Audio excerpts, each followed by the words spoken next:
said, they ain't Christ-like. I said, Sway in the morning, Shade 45. I mentioned before, this man done everything. 60 Minutes, NPR, Dateline. He's done it, had to be. Yes.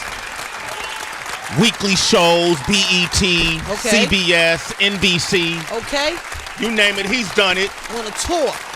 College lectures. He's done it on a stoop on a corner in Harlem somewhere. Shooting that, He's done it. Somebody I've grown to respect immensely in my tenure as somebody who has dibbled and dabbled in journalism, broadcast journalism, and otherwise. I fell into it. So I had to look at folks that I respected, that whose information I trust. Absolutely. To learn how to do it properly with integrity, with transparency, with no bias, getting out of the way of the story. Don't make yourself the story. Let the story breathe. I learned that from guys like him. He's here to talk about his new book, Conversations in Black, on power, politics, and leadership. What an amazing topic. The one and only Ed Gordon has returned. 2020. 2020, Ed Gordon has returned. Wore the shades and everything. You got to wear the hype man right here. Look at them wrists, too. Come on. Look at Ed looking good in 2020, man. What you been jogging? When you ain't got no money, you got to look good. You got to look good. They don't have to know what's behind the shirt. Show them. You might have wore that last week. It wasn't on camera, so you re-upped it. Exactly. It's the links, though, Sway. Look at his links, man. You see? Yeah, man. That's his wrist. Detroit, man. Yeah, that's Detroit. That was important, though. That is. In being in Detroit, especially growing up in the black community, right? That's been a part of our conversation. Right. A lot of us, you and I talked before, a lot of us grew up on public assistance, so we had small victories. Which could have been, we thought, were huge victories. And a small victory might be that nice sweater I'm wearing today. Get to walk around, people throw compliments. Build up my self-esteem. That gold that you wear represents status to a lot of people, what they've accomplished and, and their accomplishments. So they wear gold and all these different things to show it off. I buy soil, Ed. Round of applause for that. There you go. Okay, look. Buy some dirt. There you go, baby. How you been? I've been good, man. Busy, but cannot complain, man. Very blessed with this book because I had so many people participating. Let me just tell the team. Yeah. Okay. When you look at the list of names on this book, it's very impressive. They're all on the cover.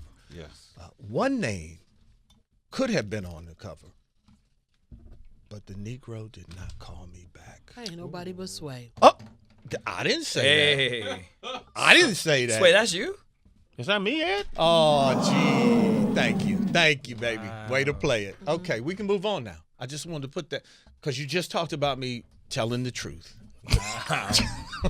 Sway, what part of the country you in when you miss Ed's call? Is this the new phone and all the numbers in transfer? We did talk. Yes, we did. Did you hear that? We did talk. We did talk.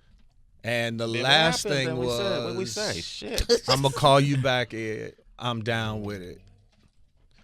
And then after that, this is what we heard, ladies and gentlemen. Exactly. Silence. If you'd like to make a call, please hang up and try again. Wow. What happened, Sway? Top of the morning. Shit, eyes plump. I love you anyway. I failed Ed. That's what happened. I love you anyway. I failed Ed. Don't matter. I'm in part two. I'll be in the second. And he said, just so you know, he said he was going to do better for 2020. He said he's coming out his cave. He's going to stop texting as much, and he's going to make some calls, and he's going to get off his couch. I like it. Well, let me, because this book, Conversations in Black on Power, Politics, and Leadership, so let me be transparent. Last year was personally a kind of a difficult year for me. So there's a lot of areas in which I didn't step up like I normally do. And so I want to say, forgive me, because I would have loved to be I thought I was going to be a part of this book. So I was kind of waiting. You waiting on me. I'm like, I guess he didn't get to the book. Shit, all right. So I thought I would be in it. But man. Nonetheless, I'm happy that it's happened. And you got Reverend Al Sharpton in this. Charlamagne Tha God is in it. T.I. Susan L. Taylor's in it.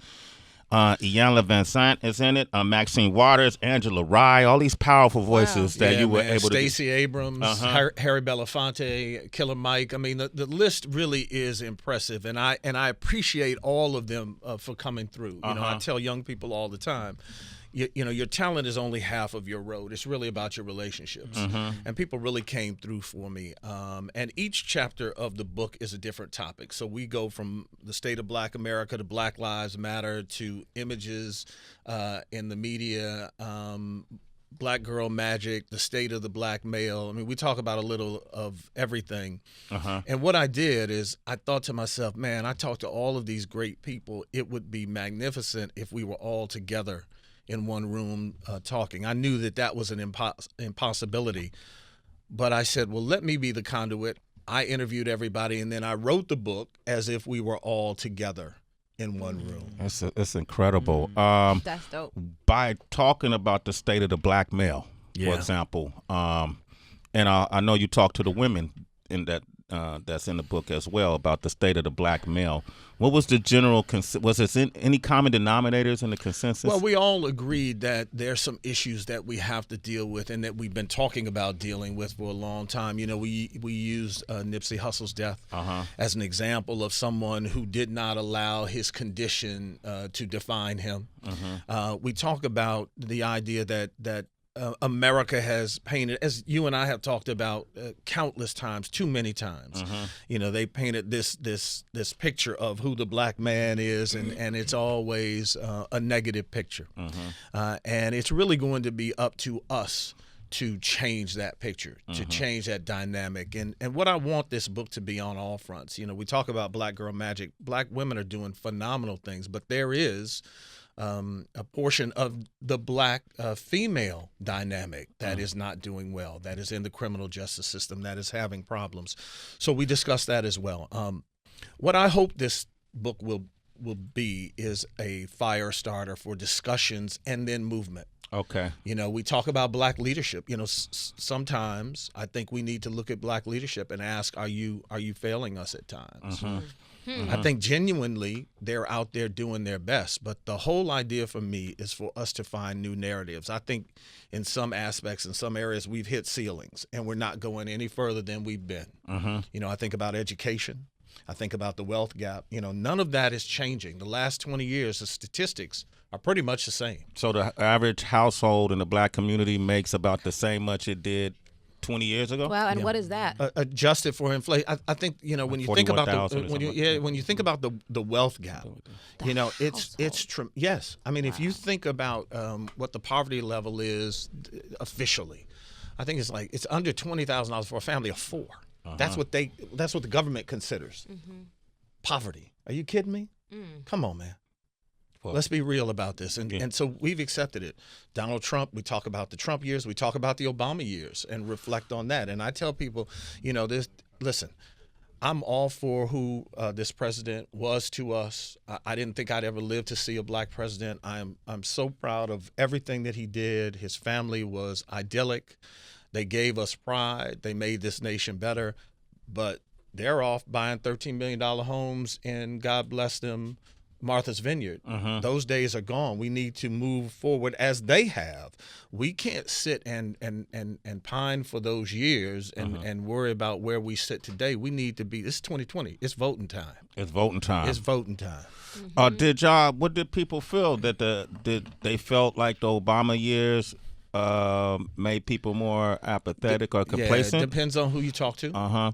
Depends on who you talk to. I call it the Obama hangover. Okay. You know, I mean, and listen, we're real about Obama in this discussion. There's some people who believe he didn't do enough, you know, and candidly, I think he could have done more. Even with an entire Congress working against him. Even with an entire Congress working against him. And I factor in my decision. I factor all of that in. I think sometimes just the symbolic nature of what you do. Okay. You know, I think there were times that he absolutely shined. Right, he absolutely shined with the shooting in the North Carolina church at the funeral. Even just singing Al Green when he did. I mean, those moments are still signature and important moments. But I think that there were a couple of more things that he could have and should have done. But that's Monday morning quarterback, and it's easy to quarterback from the couch. Yeah, from the couch. And I'm admitting that. Okay. Right. So That's fair. Now, Mike Muse, you want to chime in? Ed Gordon's here. Yeah, Ed, I'm a huge fan of yours. Thank you, brother. Thank you for Who is it? Yeah, thank you for being such a trailblazer and all that you've done. Thank you. For people like me to come forward in your footsteps. So kind of going that conversation talking about Obama, right? And then the book, the narrative is politics and leadership. And you're really talking about this new dynamic, this newness of us, right? It was so new for Obama, for us, this black idea of a president, right? And so, as you just said, the Obamas are, have great wealth now, and so they have issues. But the black population has been so segmented on things that we want. For some, economics and jobs was a priority. Some felt it was education. For some blacks, it's education. No, it's employment. So we had all these different segmentation of things that we were interested in. Where we've seen other demographics singularly focused, right? For the LGBTQI was about equality. I don't buy that, though. But hold on. So we had, for the LGBTQAI, we had equality. For women, it was about equal pay. For the Latino, Hispanic population, it was about immigration. So it was like these single issues that the nation was able to rally around. It wasn't towards the end where we saw criminal justice, we began to rally around that. And then that became such a point for us. Going for this new election, what is it for us, for black communities, do you see is an important thing that we all can rally around? So let me say, first of all, the reason I said I don't buy it is segregation in the 60s was our singular issue. Didn't matter who you were, segregation still hit you in a very powerful way.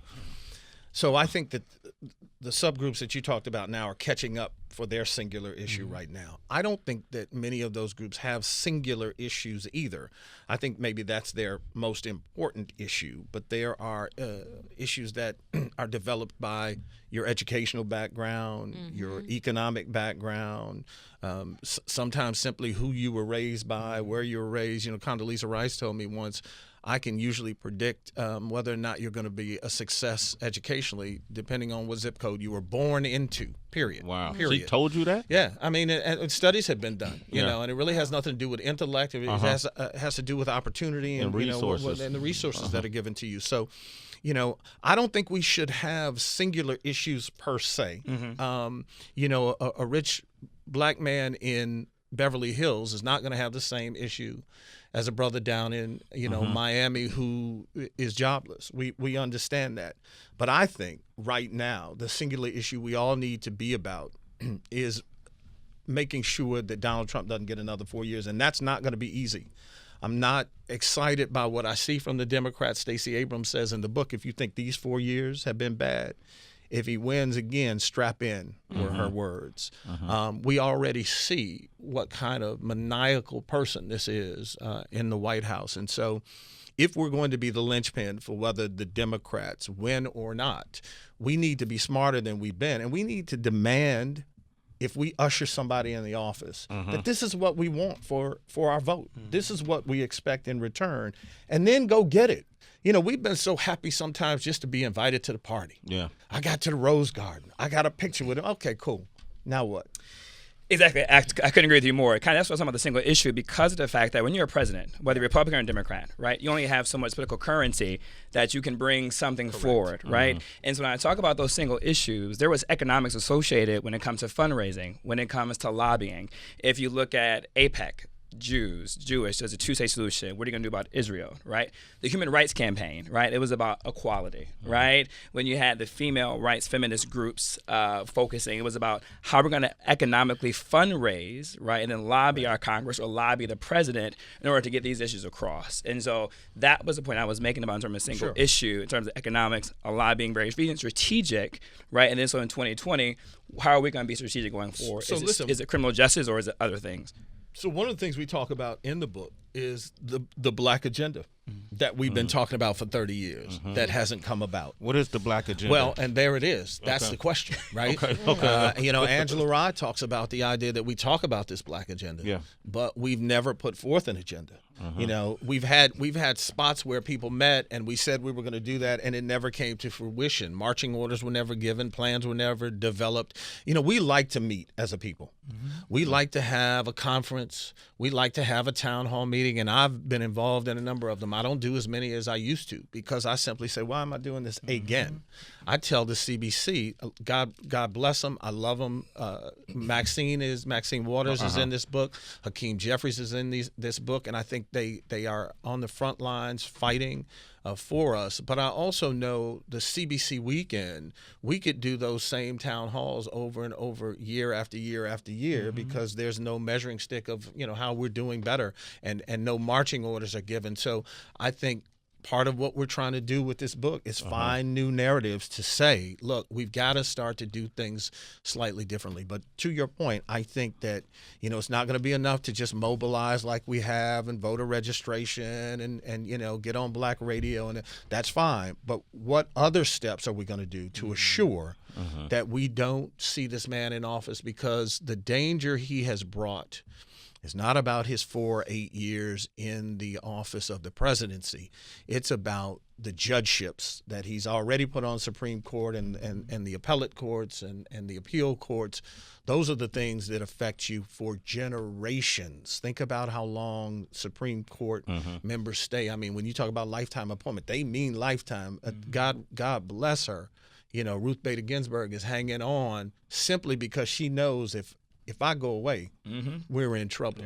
Yeah. And I should note very quickly, this book, for people who aren't political junkies, I don't want them to think that this is only about politics. It's not at all. We talk about blacks in the media. We talk about what I call the Medea dilemma, this love for what Tyler Perry, many of us have, for what he's done as a mogul. But there are some people who still have issue with his art. And so, do we put too much on black people? Woody Allen made the same movie over and over and over, and nobody gave him grief. Got critical acclaim. Yeah, and got critical. But if you don't like his art, give Tyler grief. Look, that's what he makes. Is Tyler representative of the change that we're starting to see in Hollywood or are we seeing Hollywood in terms of the stereotypical images? I know you guys talked about that, and we even talked to Will Smith recently and asked him about what was his motivation in backing Jada with the Oscar So White movement that she became a part of back in 2016. Did y'all just in the book is discuss, are we seeing progress? Are we not, or is it not enough? Well, let's look at today, right? Oscar nominations came out. Oscar's still so white. I hope Tyler is a harbinger of what is to come. A beacon for us. I hope that people will be able to follow and understand the importance and the dynamic of ownership. I mean, the picture I think about on his lot when Will and Eddie and Martin and Wesley all got together, those are the dynamics that I hope we can build eventually. I mean, one of the things that you and I have talked about is finding ways to partner with what you bring together and what I bring together now. I will say this out loud, and I lay as much blame on my plate as yours for this. I think we do a lot of talking back and forth. You and I have talked about some things for 2 years, but never got to a point to say either, hey, we came up with something, or at least we gave it a true shot. And I think that that's what I want this book to be, the dynamic that moves us from the conversation to the execution. To the execution and the action. 2020 Ed Gordon and I are doing something, damn it. I'll put it out there. Just in your opinion. That's his third shot at me. You know I love you, boy. You know I love you. Call the brother back. I love you for that, though. That's why I know you my brother. Get at me. Just in your opinion, because it's interesting that you bring up Tyler Perry and people just being so harsh in terms of his art, which I understand, and Sway understands as well from the music industry side. Sometimes you just may have to do some things to get in, and then when you get in, you make some changes. You try to do your thing. But whatever, I don't know if that's his reason or not, but just people being critical. What I loved about what Tyler Perry has been able to do was build that studio that you mentioned and this monumental picture that's now all tattooed on our mentals. How come that's not enough for some people still? Isn't that the big thing to do? Like, to have this lot now and to have this ownership. Mike Muse and Sway were talking one day, like, it's the largest studio, I think, now of all the studios combined. It's still, that's not enough? Well, I think that's what we're seeing now. I think people are proud of that side, and I think people are applauding him. And I haven't heard anyone who has had a critical word to say about that side of Tyler Perry. I think that we have to, it's just like you mentioned music, right? Or I'll look at reality shows. I don't particularly like reality shows at all. I think it's junk for the most part. I think it is a bit damaging to our images, but I also realize that that's a personal opinion. I would never say they shouldn't be made. You have to make a personal decision. If you don't like Tyler Perry's work, then just don't go see his work. If you think it's detrimental to our society to put those images out, trust me, if enough people don't go see them, he's a fantastic businessman. He will make adjustments to what he puts out there. Enough people enjoy those movies and those images that they make millions and millions and millions of dollars when they hit the screen. And so I think it's important for all of us to evaluate and reevaluate personally and as a collective where we sit. I'm sure that Tyler sits and thinks about all of what he hears and makes a value judgment in terms of what he wants to produce. And I bet he's comfortable with it now. Whether you agree with it or not, I believe he does that. Or you could just, hit him up and maybe in 3 weeks' time he could find space in his busy schedule on his brand new studio lot and you could come have lunch with him. Tell him everything you got while you eating caviar. You mentioned Black Girl Magic, changing the face of Black America, and I think that's really powerful. How did the people you interviewed talk about that? Well, they all talked about the idea that, the sense of real power that Black women have found is real. We look at all that has happened, whether it was Kamala Harris running for president, whether it was Stacey Abrams, whether it's all the dynamic business women out there, someone like Serena Williams who just won, her first tournament after having the baby. All of this Black Girl Magic, that's a great tagline. That's a great marketing piece, but it's real. But we also talk about the idea that it doesn't, because you watch Scandal doesn't make you Olivia Pope. And you got to put the work in. And sometimes sisters will buy into, Black Girl Magic, we doing it. And then you realize you're $40,000 in debt. You keep buying them imitation red bottoms. You keep, we've got to be real about where all of us sit. But what we wanted to do was salute the power of Black women. Susan Taylor talks about how even with all of that power, there are Black women who still haven't found an inner love for themselves. And, I think about Susan being the woman who really kind of forged that sense of beauty across the board for Black women, whether you were large or small, light or dark, kinky hair, straight hair. She made sure that those images, all of those images were out there. Iyanla talks about that as well. I mean, it's an extraordinary conversation. But again, we talk about those sisters who have lost their way. And so for me, having dynamic Black women in my life, I just think it's important for us to salute all that's been done, but to also keep a real picture, not, this kind of Black Girl Rocks picture 365 days of the year. That's not true either. And I say that with all due respect. What do you mean by that? Well, in that not every Black woman is dynamic yet. Doesn't mean they can't be. But sometimes, we paint that picture. Sometimes we're afraid to tell the truth because you don't want a sister looking at you crazy from across the room. And my thing is, just as every brother is not a thug, every brother is not in jail, every brother is not cheating on you, every brother is not, et cetera, then every Black woman isn't either good or bad. And we need just to paint dynamic and real pictures of all of us in every condition and go back to, I think, what we did have. I don't romanticize the past. I don't look at civil rights movement and say everything was everything. We were walking in lockstep. But I do think we were more of a family back then. And maybe it goes back to what we were talking about earlier, the idea that, we all had the same struggle, and that was segregation. And so I'd like to get back to make sure that we don't lose that sense of family, because one of the things that we talk about with Killer Mike and T.I. and others is there is still a real self-hatred in our community, particularly when you look at the homicide rate among Black men. If you can kill somebody, we use Nipsey Hussle as an example, who looks like you, who is in your neighborhood, who, probably suffers through some of the same things that you suffered through, and not even think about it. You and I know this. We know cats like that, right? There's something going on, and we've allowed, as a community, we've allowed that to fester and grow and go on too long. And those of us that have platforms, and those of us who've been elected, and those of us who tout ourselves as leaders of this community need to say, let's pick something and stop it. Yeah, I concur. Ed Gordon, ladies and gentlemen, Ed Gordon. Tracy, you want to chime in on this real quick? I do. Ed, I'm wondering, because in order for us to move forward, we do need to have open dialogue and be comfortable with constructive criticism. Black Twitter would definitely agree with that. But sometimes I worry about us putting all of our wounds out into the public for others to see and to possibly manipulate.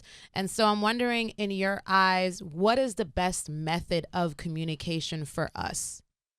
So I think that Twitter, social media, not what we call black, just social media in general, is the genie that's not going to be put back in the bottle, right? Privacy doesn't exist. I don't think it's going to exist as we knew it or as we thought we knew it. I think about my daughter's 25. I think about her generation. They've not grown up with any privacy. Yeah. Everything is put forth. I think that if we're going to be transparent and put our wounds out there, that we need to be protective of one another. So it's almost like if you put your wounds out and you have caring parents, you will go to them and tell them, because you feel safe that they will protect you, right? If you have a best friend that is always in your corner, that's the person you open up to, because come hell or high water, they're with you, right? They got your back. Right. I think we have to find ways as a community to say, look, I may not like all your shit, but I got your back. But in I got your back, we need to start to correct what got you in this situation. See, we quick to say, I got your back, I got your back. But we keep coming back to this situation, dude. Yeah. I ain't going to keep having your back if you keep tripping over the same rock. Yeah. Right?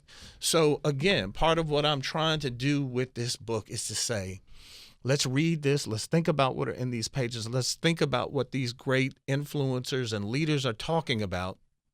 Let's keep them to task. Let's disagree with them if we do, but let's find some commonality amongst all of us, even if it's 2 or 3 things, even if it's only one issue that we can walk in lockstep. If there was a time I would agree with you that I think that criminal judge, we have Sabrina Fulton in the book, Trayvon's mother. I'm quick to remind people, her celebrity came out of tremendous pain, the worst thing you can think about.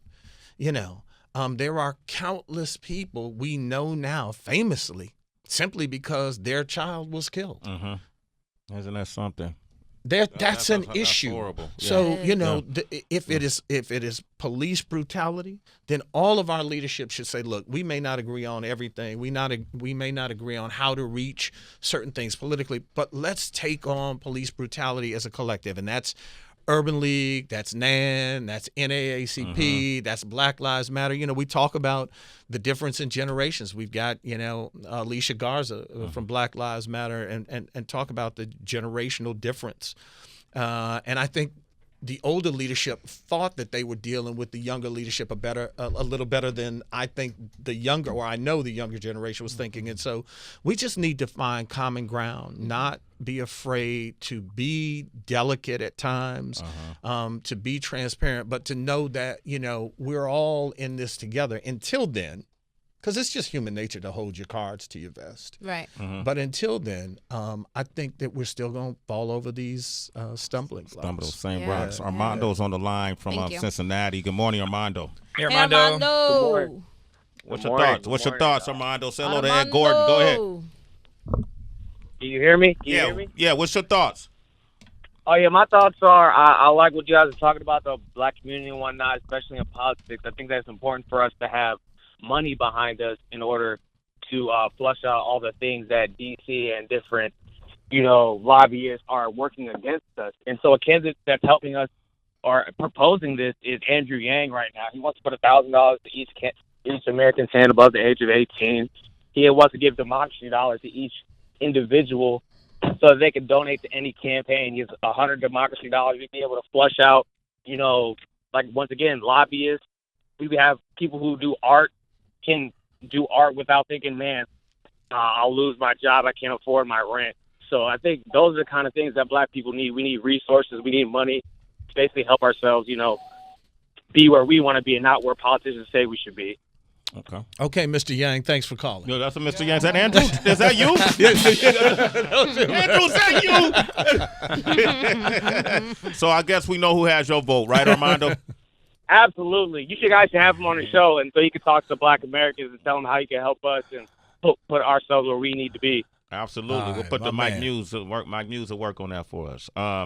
Ed, man, congratulations on the book. Thank you, man. What did you walk away with after finishing it? I walked away with the idea that I think we're all frustrated when we look at the state of Black America. That's the first chapter. I asked people, Michael Eric Dyson is in the book, and he said it's the best of times, it's the worst of times. I think that there are wants to move us forward, and I think that there are individual plans to move us forward. We just haven't been able to get the ticket to get us all on the same train. And I think that once we do that, I'm always reflective of power of the masses, and I think about Spike's movie Malcolm X when they were at the police station and all those brothers were standing on the street. And Denzel he pointed and they all shifted as one.